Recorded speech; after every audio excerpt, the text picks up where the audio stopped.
सम्मानित मित्र, मेरा अभिवादन आप सभी स्वीकार करें। मैं डॉक्टर एस.के. शर्मा, अस्थि रोग विशेषज्ञ। मित्रों, मैं आज आपको एक विवेचना के तहत बताना चाहूँगा कि आप धूम्रपान से बचें। धूम्रपान इतना खतरनाक होता है कि यदि कभी भी आपकी हड्डी टूट जाए तो आपका जुड़ना बहुत दुश्वारी का काम हो जाता है। अब जैसे एक हमारे बिल्कुल यंग हफीजुर रहमान साहब हैं, इनकी उम्र अभी 18 या 20 साल के बीच में है। 20 साल के हफीजुर रहमान साहब हैं। बस्ती के ही है ना? बस्ती ही है, बस्ती के हैं। और मित्रों, इनमें जंघा भी टूट गया था, एक रोड ट्रैफिक एक्सीडेंट रही होगी जिनमें इनका जंघा भी टूट गया था और इनके नीचे लेग वो भी टूट गया था, मतलब पैर की हड्डी टूट गई थी। दोनों की सर्जरी बड़ी सफल तौर पे किया गया, सब कुछ बहुत शानदार था। इस पूरे जर्नी में, फ्रैक्चर हीलिंग के जर्नी में, आप इनकी नीचे वाली हड्डी तो बहुत शानदार जुड़ गई, मगर 1 साल बाद हम सबों को यह एहसास हुआ कि नहीं, इनका जंघे में हम सबको बोन ग्राफ्टिंग कर देना चाहिए। और तकरीबन हफीजुर रहमान साहब आपको साल भर बाद आपकी ये बोन ग्राफ्टिंग हुई थी जंघे वाली। मित्रों, मगर इत्तेफाक है, बहुत लोग धूम्रपान छोड़ नहीं पाते हैं और वो लगातार बीड़ियाँ पीना, सिगरेट पीना, इस तरीके की चीज़ें बहुत ज़्यादा करते हैं। अब जैसे हमारे हफीजुर रहमान साहब भी हैं, अब इन्होंने भी बीड़ी पीना बहुत ज़्यादा शुरू किया और तकरीबन मैं समझता हूँ 1-2 बीड़ी नहीं, कितना बीड़ी पीते हैं आप एक दिन में? 4-5 बंडल? हाँ, एक बंडल प्रतिदिन है कि कितना है? मोटे तौर पर आंकड़ा ये मानिए कि एक बंडल प्रतिदिन। एक बंडल में बीड़ी कितनी होती है? 7-8 बीड़ी होती है। अब 7-8 बीड़ी, ये तो इन्होंने अभी कन्फेशन कर रहे हैं कि इन्होंने स्वीकारा कि एक बंडल, अब एक बंडल से ज्यादा कितना पीते हैं ये तो मुझे नहीं पता, मगर इसका दुष्परिणाम ये होता है मित्रों कि अस्थि रोग विशेषज्ञ डॉक्टरों की स्थिति बड़ी दयनीय हो जाती है। बोन ग्राफ्टिंग के भी 7 महीने बाद एक दिन ये जा रहे होंगे कहीं और इनकी हड्डी पुनः टूट गई और अब की इस बीच में इनकी सरिया भी टूट गई। अच्छा, मैंने नीचे वाली सरिया निकाल दी थी क्योंकि वो प्रॉपर बहुत सही जुड़ गया था, बट ऊपर वाली चीज नहीं जुड़ी थी। हाँ, यहाँ एक मैं और चीज कहना चाहूंगा, ये कोई भी कंपाउंड इंजरी नहीं थी, ये बिल्कुल नॉर्मल क्लोज्ड फ्रैक्चर था, कोई भी हड्डी बाहर नहीं, एक बूंद खून भी नहीं, या हम लोगों ने भी कोई ओपन प्लेटिंग ऐसी चीज नहीं की थी, सभी फ्लेक्सिबल नेल पे थे और बहुत शानदार थे। तो मेरे हिसाब से आप सब कुछ फिर सब चीज चल ही रहे थे। ये इधर का कितने दिन पहले आपको ये फ्रैक्चर हुआ है? फिर से 1 हफ्ता पहले। तो मित्रों, आप सोचिए, मुझे इनकी सेकेंड बोन ग्राफ्टिंग करनी पड़ी है। एक बार तो मैंने इनके राइट साइड ही सेम साइड से लिया था, बट अब मुझे लेफ्ट साइड से भी इनकी बोन ग्राफ्टिंग करनी पड़ी है। मैं समाज में उन सारे लोगों को एक मैसेज देना चाहता हूं जो लोग की धूम्रपान करते हैं।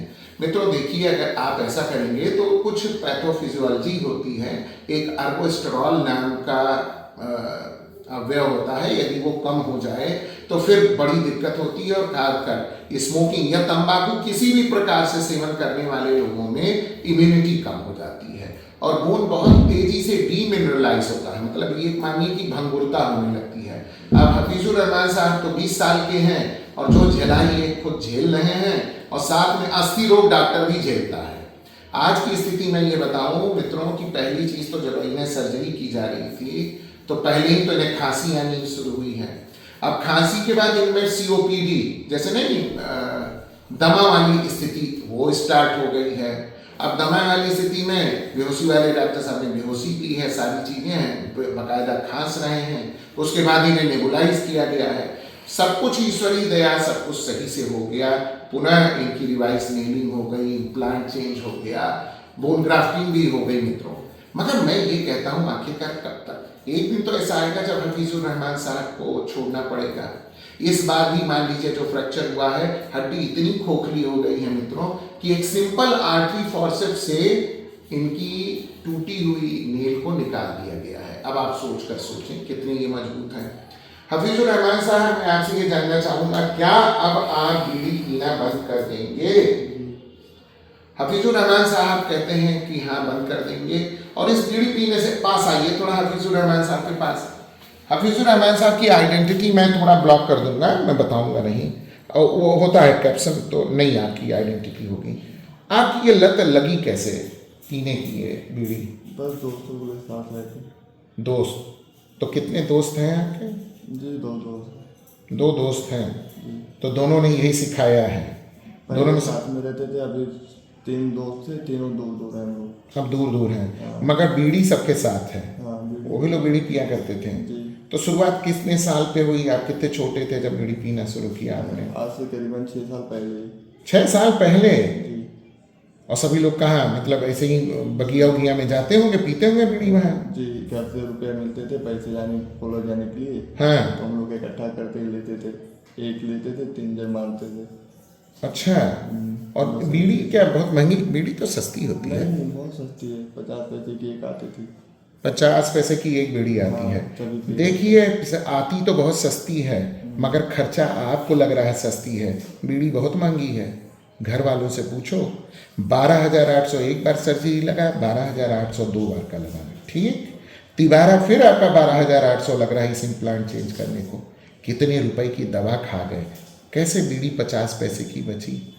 तुम्हें सोच के देखो बेटा, एक बीड़ी कितनी महंगी किसी आदमी के लिए है, ये तो दिल के बीमारी वाले से पूछो, ठीक है ना। समाज में अपने हम उम्र लड़कों को क्या मैसेज देना चाहते हैं आप? कि धूम्रपान ना करें। धूम्रपान ना करें, मगर हाँ जब झेल रहे हैं। अब मित्रों, जैसा हफीजुर रहमान साहब आज तो कह रहे हैं कि धूम्रपान ना करें, मगर जो अभी लोग टूटे नहीं हैं, तो झेले नहीं हैं, वो तो खूब बीड़ी पी रहे हैं। अब मित्रों देखिए, यह विचारणीय प्रश्न है कि 50 पैसे की एक बीड़ी, अब मुझे दाम तो नहीं पता है, 50 पैसा जैसा हफीजुर रहमान साहब कह रहे हैं एक बीड़ी आती है और बड़ी सस्ती है इनके नज़रिए में। जाइए इनके पिता से पूछिए कितनी महंगी है एक बीड़ी की कीमत। इनके जीवन में मुझे तो लगता है 1000 रुपए से कम की नहीं है। तो आप सभी मित्रों का यह वीडियो देखने और समझने के लिए बहुत बहुत धन्यवाद। मैं समाज को यही मैसेज दूंगा, खासकर कम उम्र के लड़कों को, आप धूम्रपान से बेहद दूर रहें। धन्यवाद।